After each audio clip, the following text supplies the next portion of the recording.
Mudah-mudahan suaminya nggak nikah lagi. Amin. Pak, itu bukti nyata Pak. Sampai dengarkan tuh.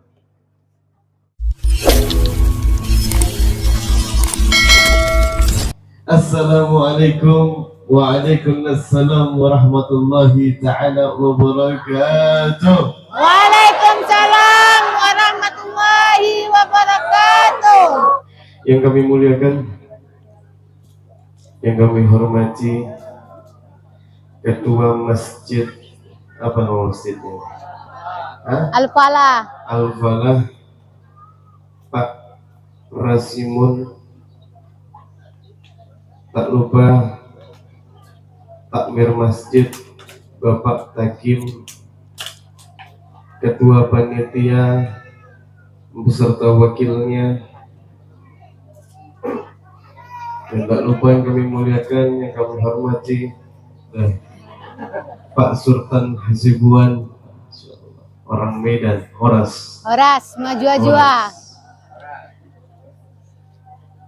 Semoga semuanya yang hadir di tempat ini bisa mendapatkan keberkahan dari Isra wal Mi'raj. Amin. Amin. Amin. Bapak-bapak, ibu-ibu, di dalam menyebarkan dakwah ajaran Islam, salah satu bukti nyatanya adalah peristiwa Isra wal Mi'raj. Bapak-bapak yang dimuliakan oleh Allah, pada kesempatan hari ini panitia Masjid Al-Falah PTTPA memberikan tema yaitu semangat Isra Mi'raj. Kita jadikan sholat sebagai kebutuhan dunia akhirat, sekaligus menyambut datangnya bulan suci Ramadan.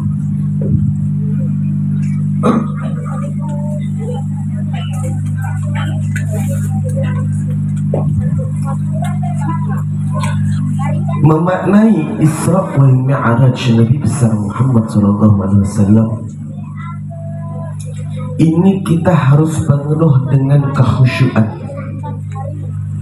kita harus penuh dengan hikmat, kita harus penuh dengan semangat yang besar, pemahaman yang begitu besar. Karena jikalau kita tidak memahami betul asli Isra wal Mi'raj ini, kita memikirkan hanya sebatas hayalan belaka peristiwa ini, Bapak Ibu. Bayangkan ada sebuah kejadian dari Mekah ke Palestina hanya satu malam. Itu adalah hal yang mustahil. Oleh karena itu, siang hari ini, pagi hari ini kita akan bahas detail perjalanan Nabi besar Muhammad SAW. Bapak-bapak, ibu-ibu yang dimuliakan Allah Subhanahu wa Ta'ala, pagi hari ini kita dikumpulkan oleh Allah di Masjid Al-Falah. Kita dikumpulkan di dalam masjid, yang mana peristiwa Isra Mi'raj ini adalah dari masjid menuju masjid. Kejadian yang sama dengan kita perkumpulannya, tempat saja yang membedakannya. Ketahuilah bapak-bapak, ibu-ibu yang dimuliakan Allah, Isra wal Mi'raj ini bermula kejadiannya karena tahun kesedihan. Jadi Nabi Muhammad itu sedang mengalami kesedihan. Jadi dikenal dengan Amul Huzun. Jadi Pak Bu, Nabi Muhammad itu kalau bahasa kita sekarang, Nabi Muhammad itu sedang galau, sedih. Apa sebabnya? Sebabnya adalah Nabi Muhammad ditinggal dengan dua orang yang sangat berpengaruh di dalam hidupnya. Pertama, Nabi Muhammad ini ditinggal oleh pamannya, Abi Thalib. Yang kedua, ditinggal oleh istrinya Sayyidah Khadijah. Sering kita dengar cerita ini, betul? Sering kita dengar.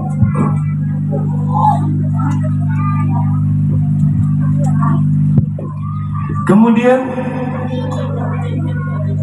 kejadian itu bermula tatkala Nabi itu betul-betul mendapatkan kesedihan yang begitu dahsyat setelah ditinggal oleh dua orang yang sangat berpengaruh dalam hidupnya. Akhirnya Nabi Muhammad ini mencoba untuk melakukan dakwah sendiri, Bapak Ibu.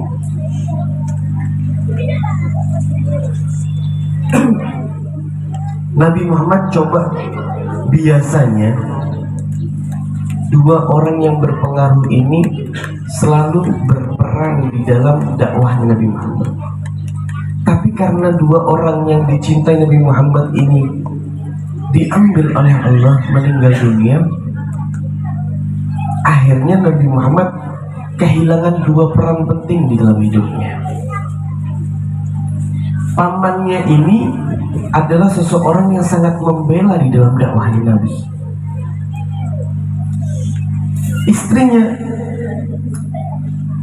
yang mensupport daripada hartanya untuk dakwahnya Nabi. Tapi pada tahun itu, di tahun yang sama, dua orang yang berpengaruh ini diambil oleh Allah Subhanahu wa Ta'ala. Akhirnya Nabi Muhammad coba untuk dakwah sendiri, Bapak Ibu.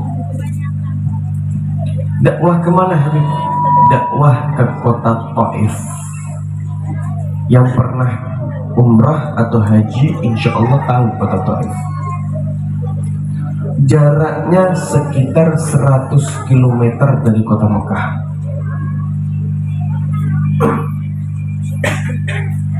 Nabi Muhammad tidak menggunakan kuda maupun unta. Nabi Muhammad berjalan kaki pada saat itu.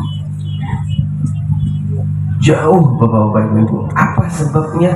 Agar tidak dicurigai oleh kaum kafir Quraisy.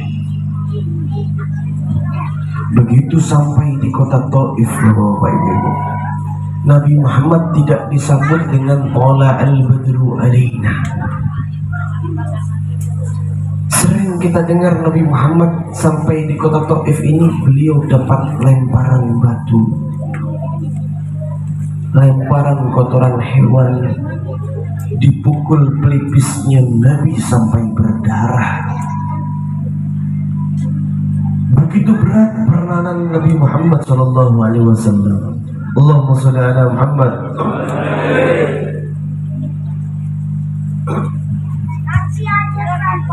Begitu Nabi Muhammad sampai ke kota Taif, mendapatkan perilaku yang sedemikian dahsyat, Bapak Ibu. Akhirnya ada sosok malaikat. Jadi Allah ini, Bapak Ibu, menciptakan malaikat khusus untuk menjaga setiap gunung. Jadi kalau malaikat yang wajib kita ketahui itu ada 10. Akan tetapi jumlah bilangan malaikatnya Allah sangat banyak. Ada malaikat yang khusus untuk mencatat berapa banyak umatnya Nabi yang bersolawat. Ada malaikat yang dicatat untuk ditugaskan oleh Allah untuk menghitung berapa titik hujan yang turun di muka bumi. Ada malaikat yang menghitung berapa umatnya Nabi yang suka datang ke pengajian. Termasuk Allah Subhanahu wa Ta'ala menciptakan malaikat untuk menjaga di setiap gunung-gunung yang ada. Jadi kota Taif itu adalah sebuah gunung dan banyak bukit, Bapak Ibu Patang itu. Akhirnya malaikat yang menjaga gunung tersebut tidak terima melihat perilaku Rasulullah dikriminalisasi oleh kaum kafir Quraisy yang ada di kota Taif. Tidak terima malaikat tadi. Kalau bahasa kita, malaikat itu mengatakan, wahai Muhammad, fawallahi, saya tidak terima melihat engkau diperlakukan seperti itu.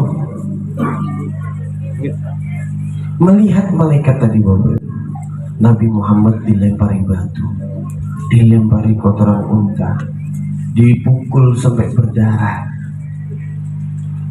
Malaikat penjaga gunung ini tidak terima.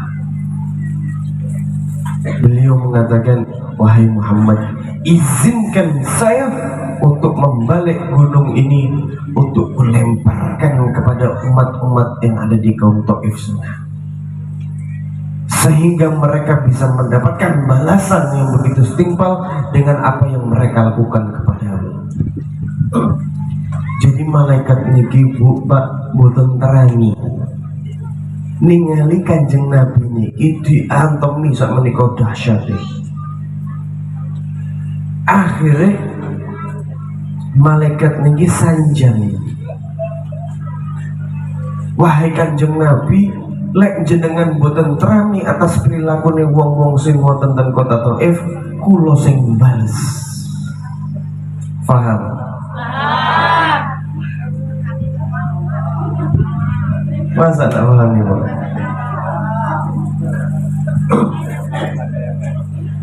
Jadi malaikat tadi bilang, wahai Muhammad, jikalau engkau tidak terima dengan perilaku orang-orang Taif, dengan apa yang mereka lakukan kepadamu, maka izinkan saya yang membalas. Jadi malaikat tadi tidak terima, ingin membalikkan gunung yang begitu besar tadi untuk menimpakan kepada orang-orang yang ada di kota Taif. Akhirnya Nabi Muhammad menjawab daripada pertanyaan malaikat tadi. Nabi Muhammad mengatakan, jangan malaikat, jangan. Siapa tahu setelah ini orang-orang tersebut bisa mendapatkan hidayah. Bayangkan, jika kejadian itu terjadi kepada kita. Bayangkan, dilempari batu, dilempari kotoran, kemudian dipukul pelipis kita sampai berdarah. Sebuah kejadian yang hebat, yang sungguh menyayat hati, Bapak, untuk menyebarkan dakwah Islam agar sampai kepada kita semuanya. Andai saja, andai pada saat itu kita yang mendapatkan perilaku tersebut, kemudian datang malaikat nawarin sama kita, kira-kira apa jawaban kita? Gas langsung, ojo suwen, lek perlu ngewangi malaikat yang muncal nonang wong Taif, bener? Gregetan, Pak, nggih, gregetan, gak terima. Kalau perlu, sebelum malaikat nawarin, kita sudah minta balasan tersebut. Tapi beda hati kita dengan hati Nabi Muhammad. Dakwahnya begitu luhur, begitu luar biasa. Sabarnya Nabi Muhammad.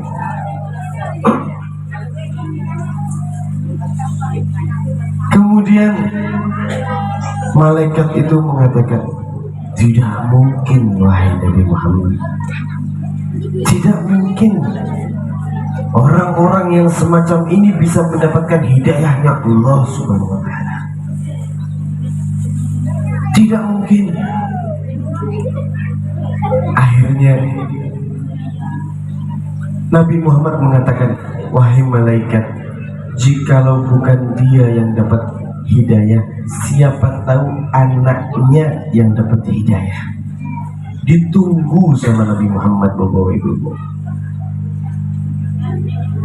Malaikat jawab, kalau pakai bahasa kita, wahai Nabi Muhammad, ketahuilah kalau bapaknya kalong, anaknya kampret. Kalau bapaknya nyolong, anaknya copet. Bapak bagaimana anaknya, anak juga bagaimana bapak. Tidak mungkin sampai anak-anaknya, tidak mungkin, kata malaikat, dapat hidayah. Tidak mungkin. Tidak mungkin orang-orang semacam ini yang melakukan perilaku begitu dahsyat kepada engkau Muhammad, meskipun anaknya tidak mungkin dapat hidayah. Andai saja kita yang dapat perilaku seperti itu, sudah menyumpah kita ini, mudahan 7 turunan jadi monyet semuanya. Tidak terima kita sudah.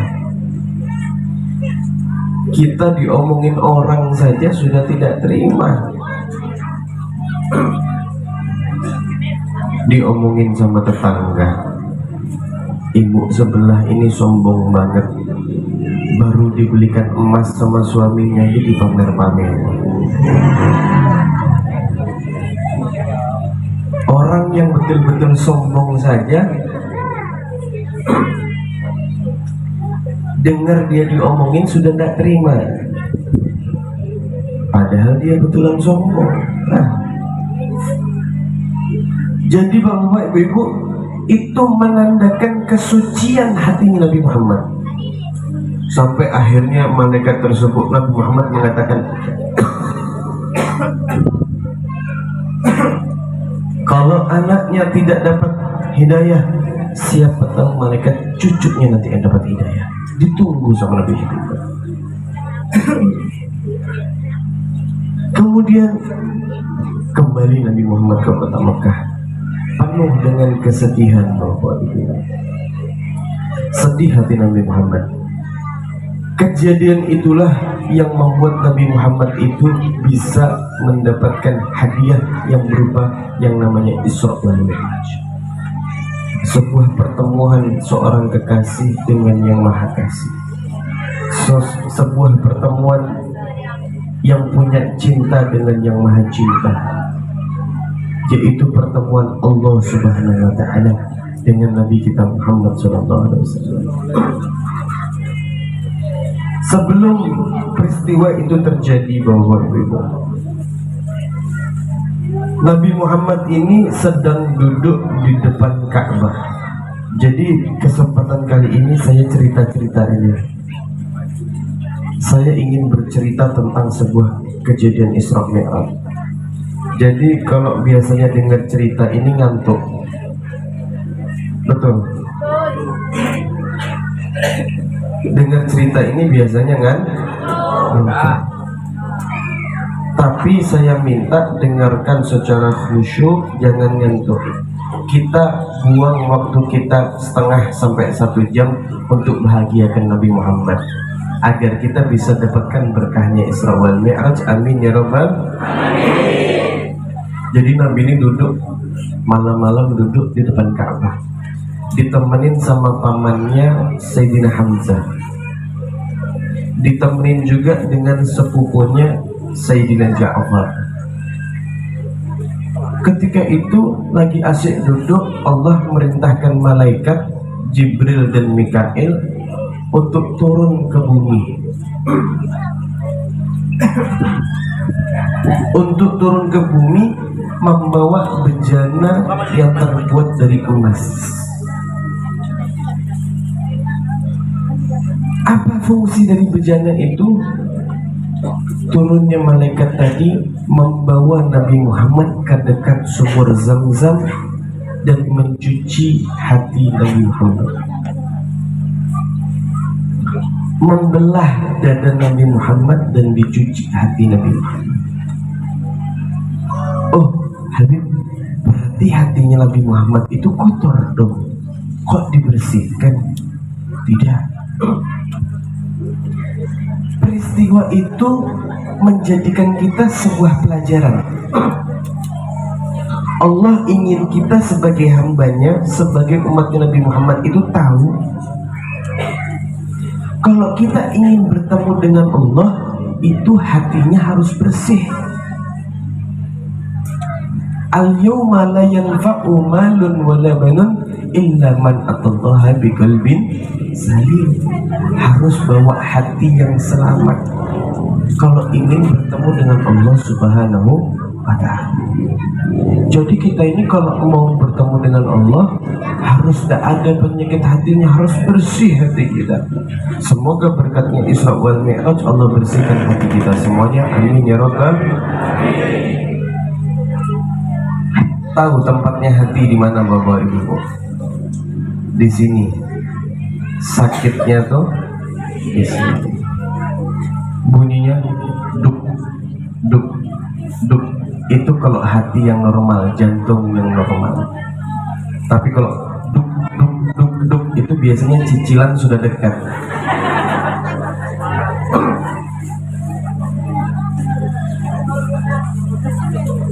Tunggakannya mau dan enggak.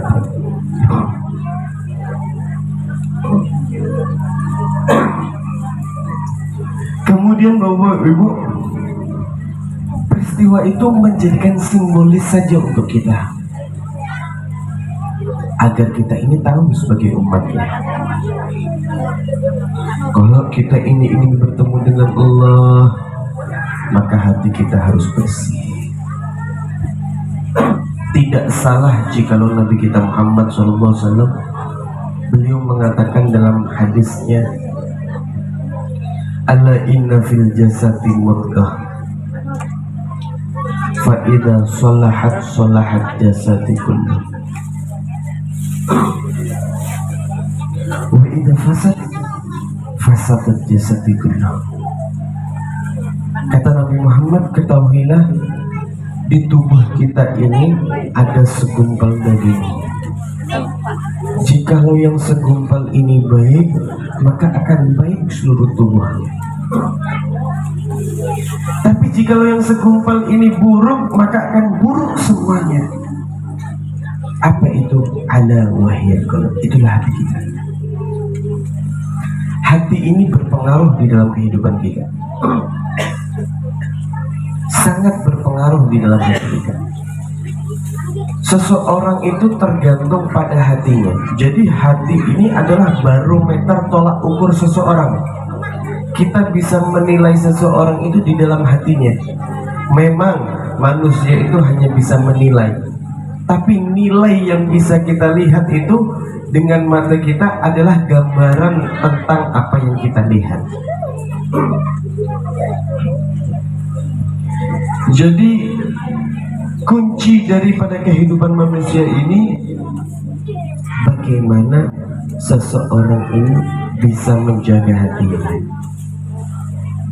Makanya ada lagu dari Opik, jagalah hati, jangan kau nodai, jagalah hati, cahaya ilahi, bila hati kita bersih, sampai akhir lagu.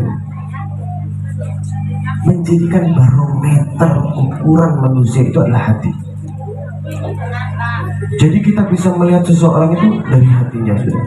Kalau sudah ada penyakit-penyakitnya, dia sombong, dia ujub sum'ah, berarti sudah bisa dinilai tidak sesuai dengan harapan Allah Subhanahu wa ta'ala. Jadi tujuan Allah menciptakan kita itu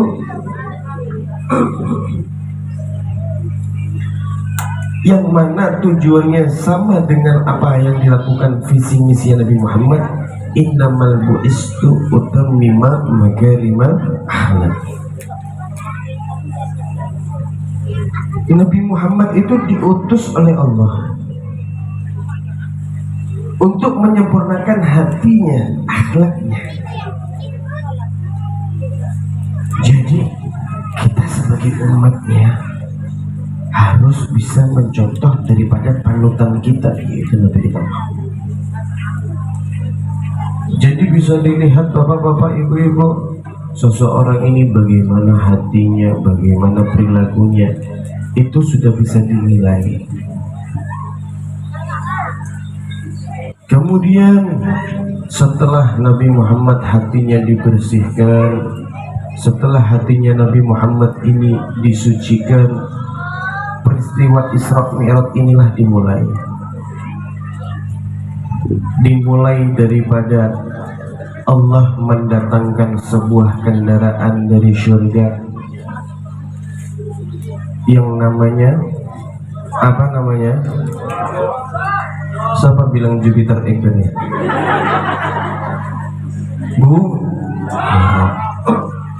kata Allah, innallaha ma'a, Allah selalu bersama dengan orang yang sabar. Beb, sabar ada batasnya? Tidak ada batasnya. Di atas sifat sabar masih ada sifat yang namanya halim. Jadi kalau orang sudah betul-betul sabar akan nikmat merasakan sebuah kesabaran. Bagaimana caranya kita hidup ini tidak dapat musibah? Tidak bisa. Orang hidup di dunia ini pasti dapat musibah. Kalau kita tidak mau dapat musibah, ya berarti kita meninggal dunia saja. Tidak ada orang yang lepas hidup di dunia ini tanpa mendapatkan musibah. Tidak salah Imam Syafi'i dulu ditawarkan, andaikan dunia ini, kata Imam Syafi'i, dijual, seluruh dunia ini dijual dengan harga senilai dengan roti kering yang begitu murah, aku tidak mau beli, kata Imam Syafi'i. Karena apa? Dunia ini tempatnya masalah dan musibah. Nah, jadi dari momen Isra Mi'raj ini kita belajar dengan arti kesabaran. Ingat kita, apapun kejadian yang menerpa kita, kita sabar. Sebagaimana payung itu tidak mungkin selamanya, sampai kapanpun bisa meneduhkan hujan, tidak mungkin. Mustahil kita buka payung hujan teduh, tidak mungkin. Tapi payung itu bisa melindungi kita dari basah. Sabar tidak menyelesaikan masalah, tapi kita bisa untuk mudah menyelesaikan permasalahan tersebut, terhindar dari segala kerumitan. Pasrahkan kepada Allah, sabar. Momen Isra wal Mi'raj ini kita ingat dua hal ini. Begitu dapat musibah, kita pasrahkan diri kepada Allah dan sabar, sehingga kita bisa mendapatkan hikmah sebagaimana yang didapatkan juga oleh Nabi kita Muhammad Shallallahu Alaihi Wasallam. Bapak-bapak, ibu-ibu yang dimuliakan oleh Allah Subhanahu Wa Taala, dua poin penting ini harus kita ingat. Dua poin penting ini harus menjadikan kita daripada sandaran hidup. Bagaimana kisah di balik kesedihan akan mendapatkan kebahagiaan jikalau kita pasrahkan diri kita kepada Allah Subhanahu Wa Taala. Inna ma'al usri yusra. Daripada setiap kesusahan Allah ciptakan kemudahan. Setelah badai yang begitu dahsyat, Allah berikan pelangi yang sangat indah. Bagaimanapun musibah yang Allah berikan kepada kita, ada maksud tujuan Allah memberikan hal tersebut, ingin menaikkan derajat kita, ingin menghapus segala kesalahan dan dosa-dosa kita. Itulah tujuan Allah memberikan musibah, agar kita dinaikkan derajatnya, agar kita dihapuskan segala dosa-dosa kita, sehingga kita menjadi hamba yang bersih. Oleh karena itu, sebelum Allah memberikan musibah, kita introspeksi diri. Jauhkan diri kita daripada segala kesalahan, agar Allah tidak sampai memberikan musibah kepada kita semuanya.